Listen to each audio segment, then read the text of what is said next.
Bismillahirrahmanirrahim. Assalamualaikum warahmatullahi wabarakatuh.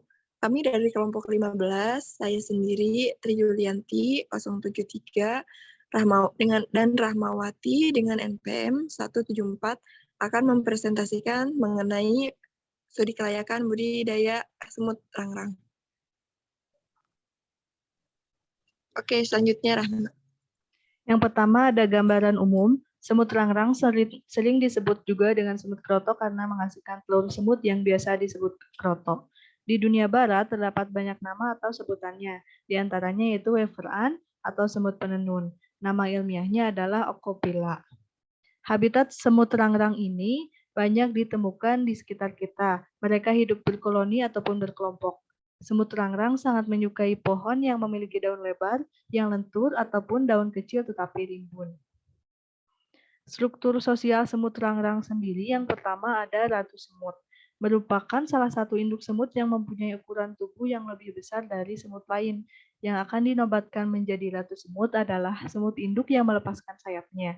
Sedangkan semut induk yang tidak melepaskan sayap akan terus bertelur sampai mati. Yang kedua ada semut jantan yang berwarna hitam atau kehitaman dan memiliki sayap. Hidupnya ini sangat singkat, setelah mengawini ratu, semut ini akan mati. Selanjutnya ada semut pekerja, yang merupakan semut betina yang mandul. Mereka tinggal di dalam sarang dan merawat semut-semut yang muda. Lalu ada semut prajurit, yang merupakan golongan semut yang paling banyak jumlahnya. Tugasnya ini mencari makanan dan membawa makanan ke sarang. Selain itu, mereka juga mempunyai tugas membangun sarang serta mempertahankan daerah kekuasaan dari gangguan musuhnya. Lalu ada karakteristik semut rangrang. Yang pertama, sangat agresif dalam mempertahankan wilayah teritorial, menyukai ketinggian, terorganisir dalam sebuah koloni, dan di alam bebas, semut rangrang ini tidak bisa berbaur dengan koloni semut rangrang lain. Manfaat pada semut rangrang bagi manusia diantaranya sebagai biokontrol bagi beberapa tanaman buah, sebagai makanan yang bergizi bagi burung berkicau, sebagai umpan ikan bagi pemancing dan nelayan, juga sebagai campuran obat tradisional di beberapa negara di Asia Tenggara. Berikut adalah tabel kandungan nutrien kroto menurut Lovianti dalam Krishna tahun 2006. Yang pertama ada abu sekitar 4,2%, protein 47,8%, lemak 14,84%, serat kasar 9,5%, dan BET-nya 23,66%. Selanjutnya ada siklus pertumbuhan semut rangrang yang diawali dengan telur. Telur ini akan berukuran sangat kecil, kemudian larva, ukurannya sama ataupun lebih besar sedikit dari bulir beras, dan kemudian menjadi pupa. Pada fase pupa sudah terbentuk organ tubuh lengkap seperti semut dewasa, tetapi warnanya masih putih. Kemudian semut dewasa yang sudah berubah warna dan ukuran sesuai dengan struktur sosial dan kastanya. Selanjutnya ada peralatan budidaya. Yang pertama ada rak kayu yang digunakan untuk meletakkan toples sebagai media pengganti sarang semut. Kaki-kaki pada rak kayu harus diberi bak kecil atau kaleng yang di dalamnya sudah diisi air atau oli untuk menghindari hama. Yang selanjutnya ada toples plastik sebagai pengganti sarang semut alami. Selanjutnya ada gunting ranting yang digunakan untuk memotong ranting. Kemudian sarung tangan karet yang digunakan untuk menjaga tangan dari semut. Kemudian tepung tapioka yang digunakan untuk melumuri atau mengolesi bak plastik atau ember plastik atas. Hal ini agar semut tidak naik ke atas. Lalu ada ember yang digunakan untuk transit sarang semut dari pohon sebelum dipindahkan ke toples. Lalu ada lakban yang digunakan untuk menutup lubang semut dan mengikat tutup ember ketika akan dibawa. Selanjutnya pembibitan. Yang dimaksud pembibitan di sini adalah pengambilan calon semut rangrang yang akan kita budidayakan. Yang pertama dengan cara mengambil semut rangrang yang ada di dalam pohon-pohon yang berada di alam. Pencarian bibit semut dapat dilakukan dengan cara berburu di pohon-pohon. Pohon ini biasanya pohon mangga, pohon jambu, pohon rambutan, dan lain-lain. Waktu yang disarankan untuk berburu adalah pagi hari karena semut masih banyak yang berada di sarangnya. Selanjutnya adalah membeli kroto dari pembudidaya lain. Lalu ada cara menangkap semut rangrang. Yang pertama, survei ke alam dan tentukan sasaran. Persiapkan semua alat, lalu gunakan sarung tangan. lumuri dengan tapioka, dan lumuri juga ember dengan tepung tapioka. Selanjutnya, gunting dahan atau ranting yang terdapat sarang, jangan sampai rusak atau patah. Masukkan ke dalam ember lalu tutup, bersihkan semut dari dahan dan daun lalu masukkan ke dalam toples dan tutup. Biarkan 2 hingga 24 jam agar semut beradaptasi. Letakkan toples di rak kayu yang sudah disediakan makanan dan minumannya. Perhatikan jangan sampai habis karena akan menjalar ke rumah. Selanjutnya ada pakan untuk semut rangrang. Zat gizi yang dibutuhkan oleh semut rangrang yaitu protein dan karbohidrat. Protein untuk makanan semut rangrang dapat kita beri ulat hongkong, ulat bambu, jangkrik, cicak, ataupun tulang ayam. Setengah ons ulat hongkong mampu untuk memberi makan 15 toples koloni semut rangrang selama 7 hari atau seminggu. Untuk minumnya, diberi karbohidrat yang bersumber dari air gula dengan komposisi 1 gelas atau 200 ml ditambahkan dengan gula pasir 1 sendok makan dan berlaku kelipatannya bila dirasakan telah manis. Lalu ada aktivitas makan pada semut rangrang akan meningkat pada pukul 6 hingga 10 pagi dan pada pukul 14 hingga 18. Ada beberapa faktor lingkungan yang harus diperhatikan. Yang pertama adalah suhu. Suhu yang ideal dalam budidaya semut rangrang berkisar antara 27 hingga 31 derajat Celcius. Lalu kelembaban berkisar 60 hingga 80%, intensitas cahaya sekitar 0,5 foot candle atau setara dengan kurang lebih 5 watt. Udara, lokasi budidaya semut rangrang harus memiliki udara yang cukup dan lokasi yang sejuk. Selanjutnya keadaan lingkungan. Lokasi budidaya semut rangrang harus memiliki ruangan yang tenang dan tidak bising. Semut rangrang tidak suka kebisingan karena jika begitu dia akan stres, tidak mau makan, tidak mau bertelur, dan akhirnya mempengaruhi produksi kroto nantinya. Lalu ada hama dan penanggulangannya. Pertama, cicak dan toke. Penanggulangannya, letakkan rak jauh dari dinding agar hewan-hewan pemangsa seperti cicak ataupun toke tidak bisa masuk ke dalam rak. Lalu ada tikus dan katak.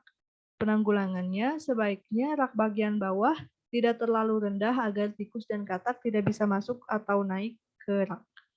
Selanjutnya ada jamur. Penanggulangannya, bangkai atau makanan yang membusuk harus segera dipisahkan agar jamur tidak melebar. Oleh karena itu, peternak harus selalu mengawasi dan membersihkannya dengan baik. Selanjutnya dilanjutkan oleh Tri. Masa panen kroto. Kroto dapat dipanen ketika kita mengetahui telur semut dalam toples semut kelihatan sudah banyak. Waktu yang tepat untuk memanen semut rangrang maksimal 14 hari. Jika lebih dari 14 hari, kroto berubah menjadi semut rangrang muda.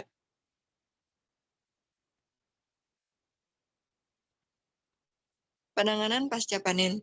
Kroto hanya dapat bertahan dengan baik selama 24 jam. Kroto bisa bertahan selama 4-5 hari jika ditangani dengan cepat dan tepat.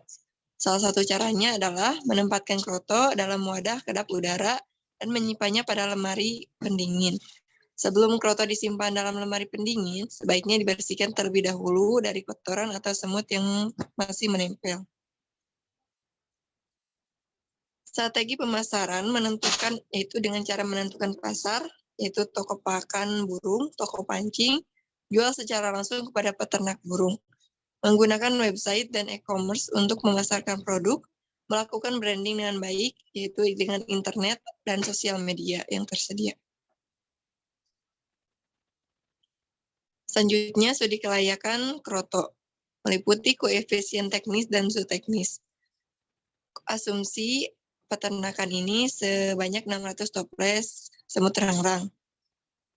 Yaitu koefisien teknisnya berupa bibit kroto, harga jual kroto basah, kroto kering, atau bibit kroto, kebutuhan pakan, harga tulang ayam, harga tulang pasir, harga gula pasir, kandang, rak susun kayu, biaya operasional kendaraan atau bensin.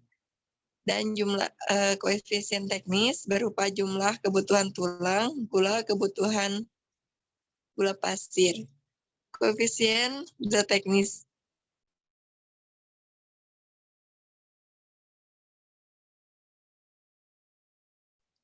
Jenis semut, lama hidup semut, jumlah anak, dewasa tubuh, umur jual kroto, umur jual bibit kroto, dan kematian kroto.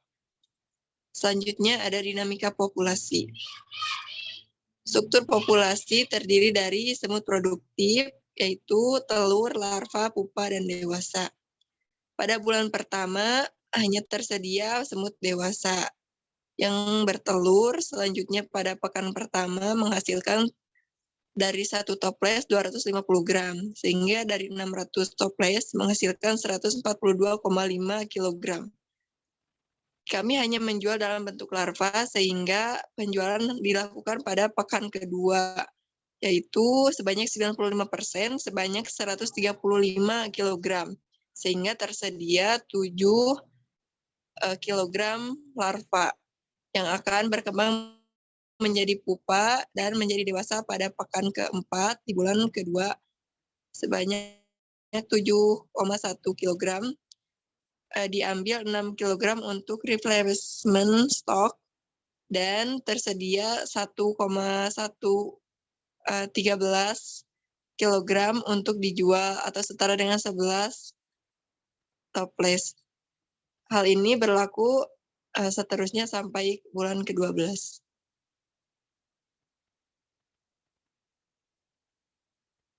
Selanjutnya ada proyeksi investasi. Komponennya berupa bangunan, kandang, toples, gunting, sarung tangan, ember, dan lain-lainnya sebesar 1.824.000 dan modal kerja tetap dan modal kerja variabel sebanyak 13 juta, sehingga total investasi yang harus disediakan sebanyak 15 juta.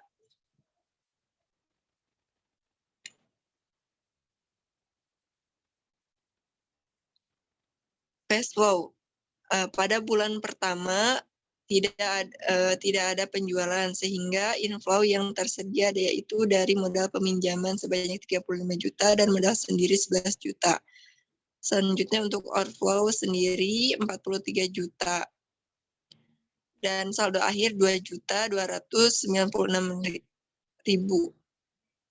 Sehingga saldo akhir pada bulan ke-12 tersedia Rp69.578.000.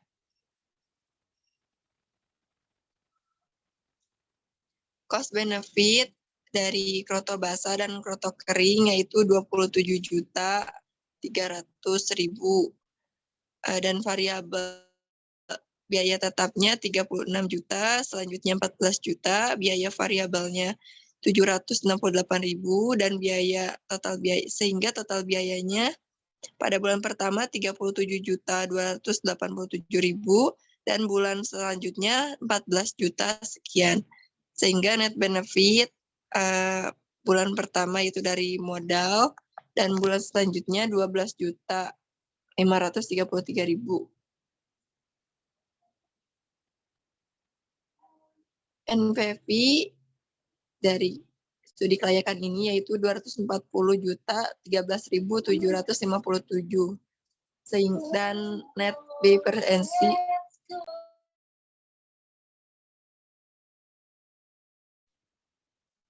net B versi yaitu 6,852 dan gross B versinya lebih dari 1, IRR 21%. PBP 0,15 sehingga PBP dapat dicapai pada bulan ke-1 24 hari dan BEP yaitu 0,954 sehingga BEP dapat dicapai pada 11 bulan 14 hari. Kesimpulan dari pemaparan kami yaitu budidaya semut terangrang mudah karena dapat dilakukan di lahan yang terbatas di dalam rumah. Budidaya semut terangrang mempunyai nilai ekonomis yang tinggi atau mempunyai prospek bisnis yang bagus karena tidak memerlukan modal uang dan tenaga yang banyak, akan tetapi mempunyai hasil yang baik. Sekian dari kelompok kami, berikut daftar pustaka dan terima kasih.